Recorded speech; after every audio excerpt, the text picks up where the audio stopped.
Sungguh indah tanah air beta, tiada bandingnya di dunia. Karya indah Kebudayaan adalah jiwa dari sebuah bangsa. Tanpa kebudayaan, sebuah bangsa hanyalah negeri tanpa jiwa. Tuhan telah menganugerahkan Indonesia dengan keberagaman yang begitu indah. Indonesia merupakan negara dengan kebudayaan terbanyak di dunia. Penduduknya memiliki budaya yang berbeda dari Sabang sampai Merauke. Karena suku yang tinggal di setiap daerah memiliki kebiasaan, kepercayaan, dan bahasanya yang berbeda-beda.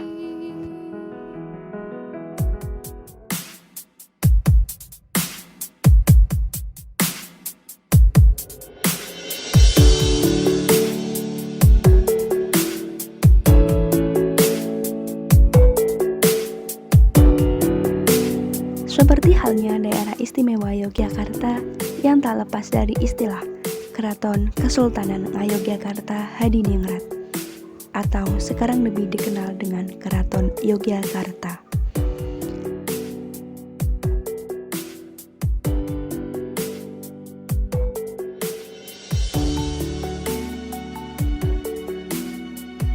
Keraton merupakan pusat dari Museum Hidup Kebudayaan Jawa yang ada di daerah istimewa Yogyakarta.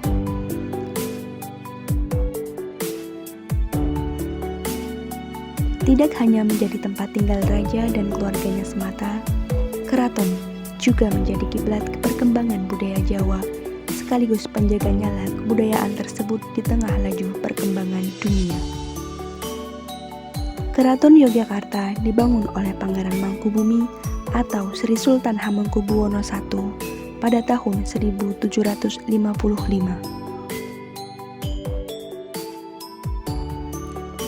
Saat ini Raja Kesultanan Yogyakarta adalah Bendara Raden Mas Herjuno Darpito atau Sri Sultan Hamengkubuwono X yang menjabat sebagai Gubernur Daerah Istimewa Yogyakarta sejak tahun 1998 hingga sekarang.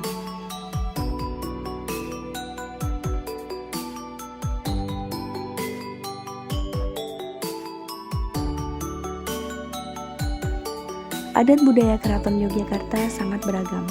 Salah satunya adalah upacara tradisi grebek untuk memperingati hari besar agama Islam, yaitu sekaten.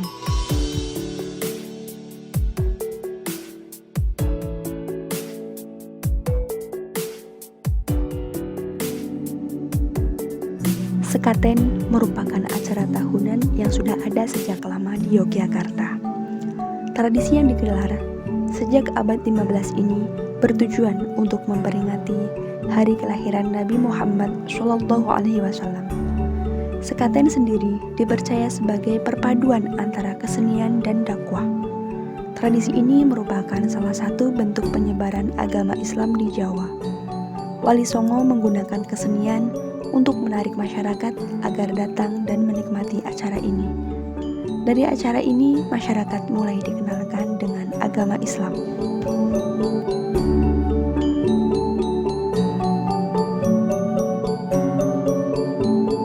Sekaten di Keraton Yogyakarta digelar selama sebulan penuh.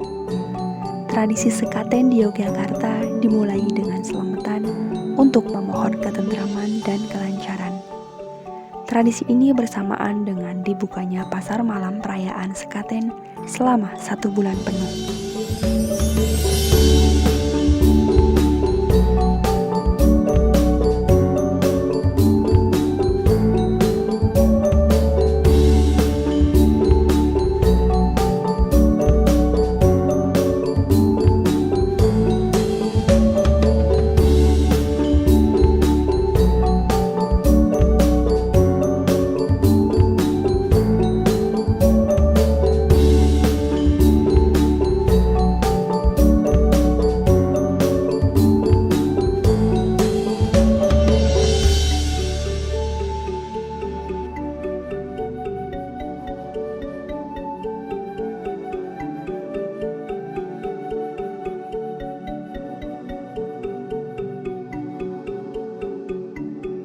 1 minggu sebelum acara puncak sekaten, gamelan dibunyikan di dalam keraton pada malam tanggal 6 Rabiul Awal di bangsal Poconiti mulai pukul 7 hingga pukul 11 malam waktu Indonesia Barat.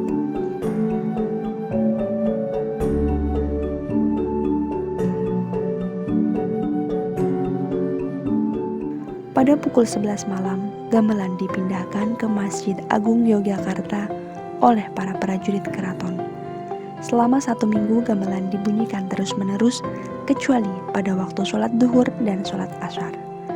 2 gamelan ini ialah gamelan Kiai Guntur Madu dan gamelan Kanjeng Kiai Nagawilaga.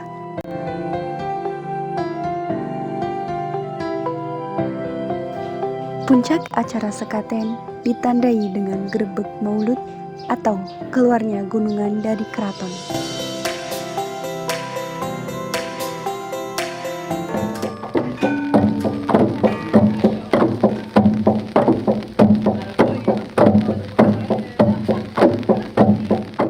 Upacara selanjutnya ialah numplak wajik yang berlokasi di Magangan Kidul.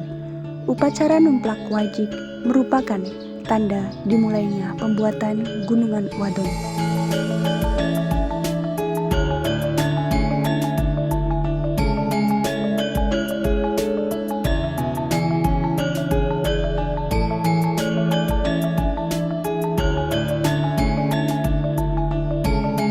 Kemudian dilaksanakan upacara miyos atau hadirnya Sultan di Masjid Agung untuk menyebarkan udik-udik yang berisi beras, bunga, dan uang logam.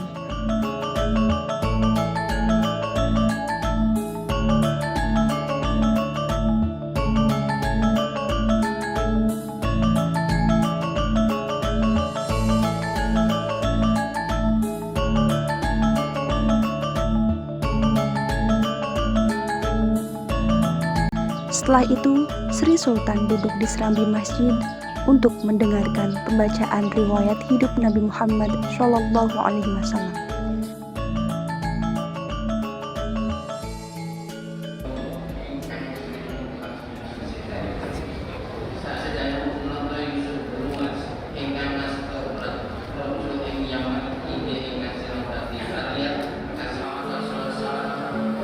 Miyos dalam berakhir ditandai dengan pelaksanaan kondur gongso atau dikembalikannya gamelan kembali ke dalam keraton.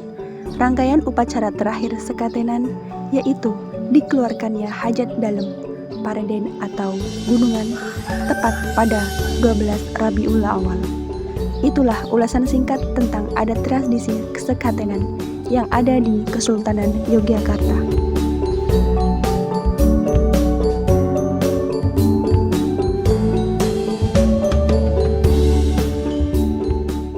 Selain kentalnya budaya keraton, daerah istimewa Yogyakarta memiliki segudang ragam budaya dalam dunia wisata, mulai keindahan alam yang elok hingga pagelaran budaya yang begitu mempesona. Karena Yogyakarta merupakan daerah yang masih kental dengan wisata budayanya.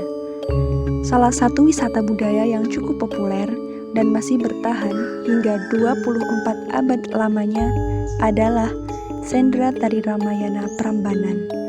Sendra Tari Ramayana merupakan serangkaian pertunjukan tarian kolosal yang dipentaskan secara rutin. Bahkan bukan sekedar tarian kolosal biasa, lebih dari itu, Sendra Tari Ramayana adalah wujud perpaduan kesenian Jawa yang berupa tarian, drama, dan musik yang ditampilkan secara megah di atas panggung. Sesuai dengan namanya, tarian kolosal ini juga berkisah tentang dongeng yang cukup melegenda, yaitu tentang Ramayana.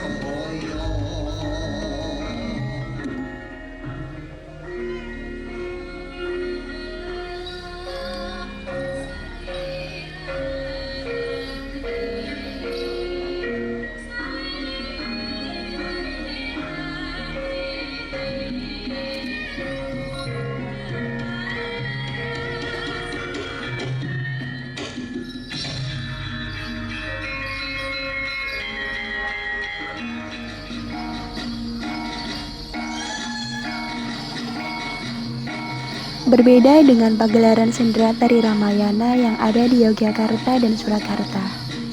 Sendera tari Ramayana Prambanan digelar lebih megah.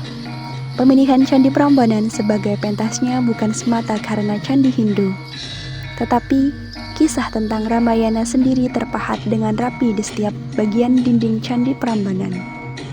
Pagelaran ini pertama kali digelar pada 28 Juli 1961 dengan lokasi yang sama hingga sekarang, yaitu panggung terbuka di sebelah selatan Candi Prambanan.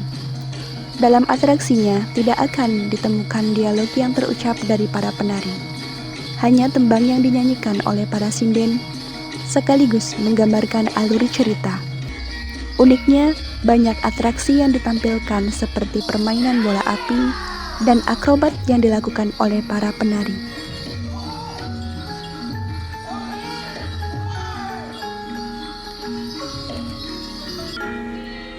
Busana yang dikenakan dalam pertunjukan sendera tari Ramayana Prambanan adalah kostum wayang wong yang berfungsi untuk menghidupkan perwatakan pelaku atau tokoh wayang yang dibawakan. Artinya, sebelum dia berdialog, kostum yang dikenakan sudah menunjukkan siapa dia sebenarnya.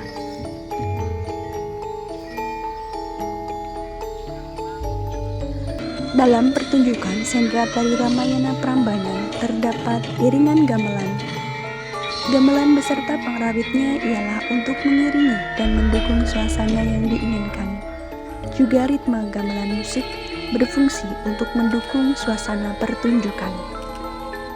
Gerak tari dalam pertunjukan sendera tari Ramayana Prambanan merupakan bagian keseluruhan pertunjukan sendera tari. Tari yang digunakan adalah tari tradisional klasik.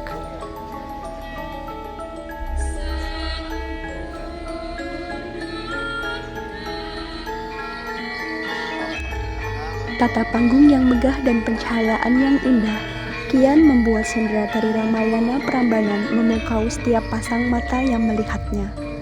Cantiknya pertunjukan sebagai syarat budaya dan lihainya para penari kolosal dalam sendera tari Ramayana Prambanan dapat menjadi sarana edukasi yang perlu dikenalkan kepada si kecil sebagai upaya untuk mengenalkan budaya Jawa sejak dini.